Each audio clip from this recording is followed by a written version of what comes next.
What's up, barbecue fans? Welcome back to the patio. My name's Jake. You're watching Ramen Cook.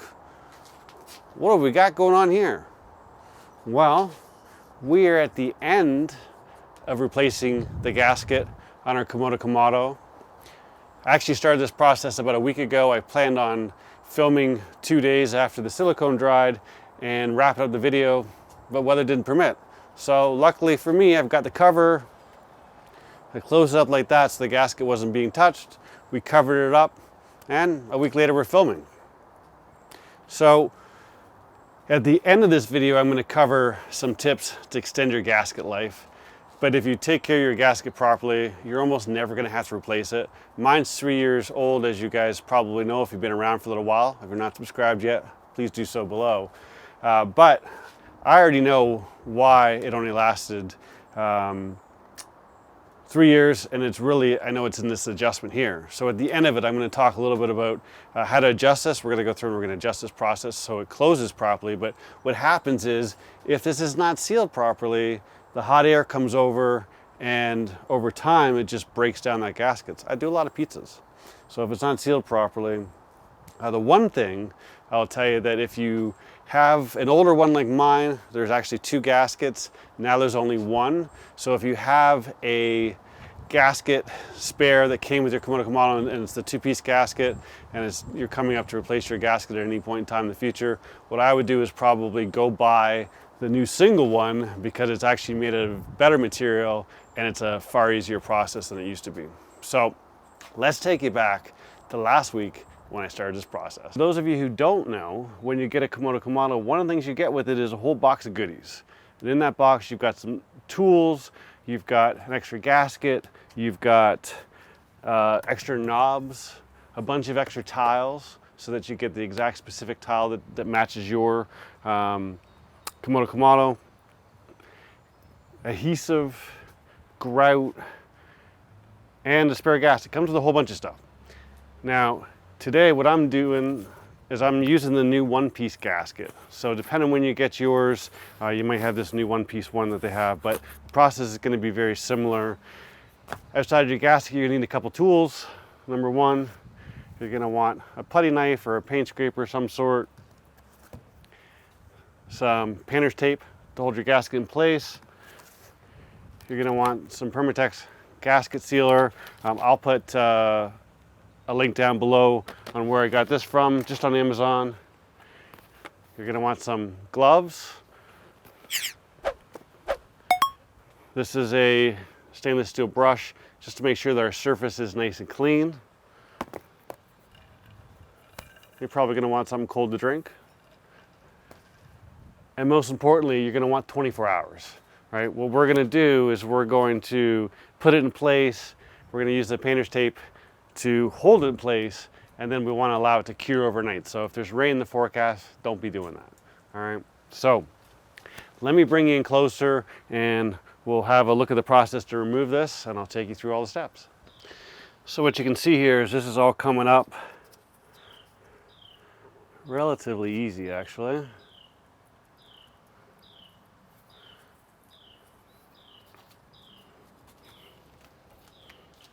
At the end of this, I'll give you some tips on how to extend your gasket life. There's a couple easy things you can do.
So after an hour of rain, we definitely have no more rain in the forecast.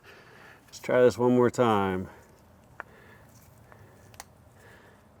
And when I get closer to the front, I'll give you guys an idea of what it looks like. But essentially what I'm doing is I'm putting a little bit of a bead down the center, and then I'm putting a little bit more on the surfaces where it's going to contact.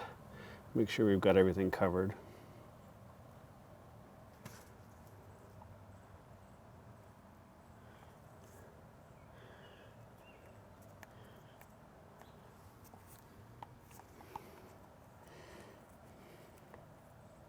And the one thing I'm doing is I'm just leaving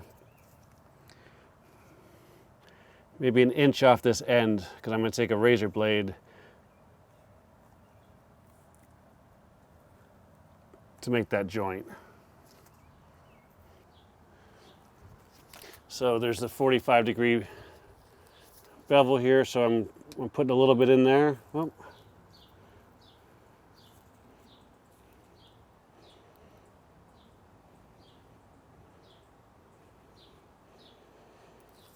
A little bit of a thicker bead there. And then what I'm doing is I'm going across the top here, and I'm just putting just a little bit extra there. It'll obviously spread out a little bit, but I want to make sure that we get some good contact. And then I'm going across the bottom here as well. Now, for those of you who do not know, I am not a handy guy. This is not stuff I normally do, so I may be using a little too much. I've never done this before, so leave me a note in the comments below if you think I'm using too much. But I think we're going to be okay.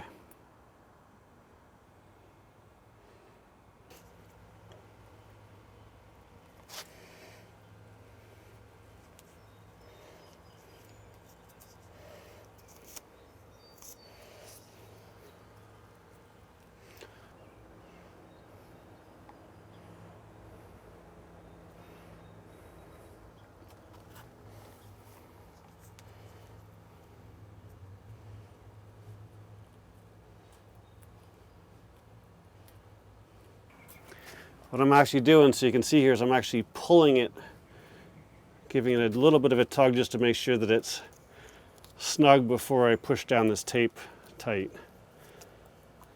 It's not coming up on camera properly, but I've got, a good inch off the end of that. So now you can see we're all done with the main piece. Now what we need to do is we need to do the back piece, which is obviously going to be a challenge with the lid on. But what I'm going to do is I'm going to take a razor blade and we're going to slice it right at the end on both sides, and then we'll measure off our back piece and put that guy into place.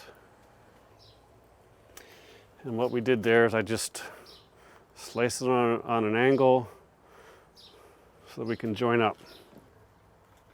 So both ends are cut on an angle. Give that another little stretch. Now all we have to do is hurry up and wait. You really need to give this a day or two to dry, preferably 2, maybe 3 if you've got the time for it. All depends on the temperature outside, obviously. But what we're going to do is I'm going to close this a little bit tonight, and then I'm going to put my cover over it. The gasket's not being touched at all, but I want to make sure we don't get any moisture on it. It's going to be warm. We're 75, going up to 85 tomorrow, so that'll help it cure a little quicker. Once we're cured, I'll bring it back, we're going to adjust the latch, and I'm going to go over a few tips to help you improve the life of your gasket so you don't have to do this. So now that you're up to speed, again, what you want to do is you want to wait preferably 2 days, 3 days if you can, to let the silicone dry underneath this. There's obviously no air movement, it's sealed up. And now we're just going to take all this painter's tape off.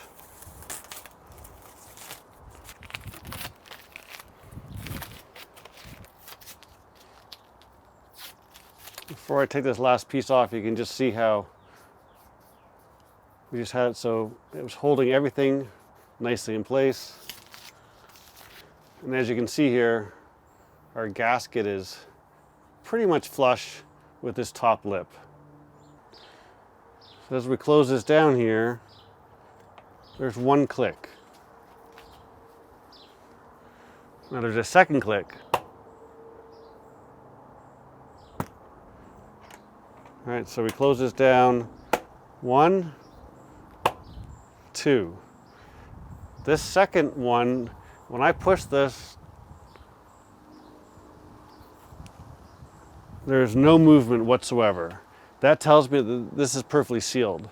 A lot of people make the mistake of only clicking to the first one, not realizing if they just went like this, you would see some movement. So you want to make sure that you always click it down pretty hard, and you actually, sometimes you got to put a little pressure on the bar to help close it. But if it's properly closed, what happens there, as you're doing pizza or any of the high temp cooks, this hot air comes over here and ruins your gasket over time, right? So with mine, I wasn't actually having to push down as hard as I am now with the previous gasket, which means that this could actually be adjusted. So what you do is you take a piece of painter's tape here and you want to mark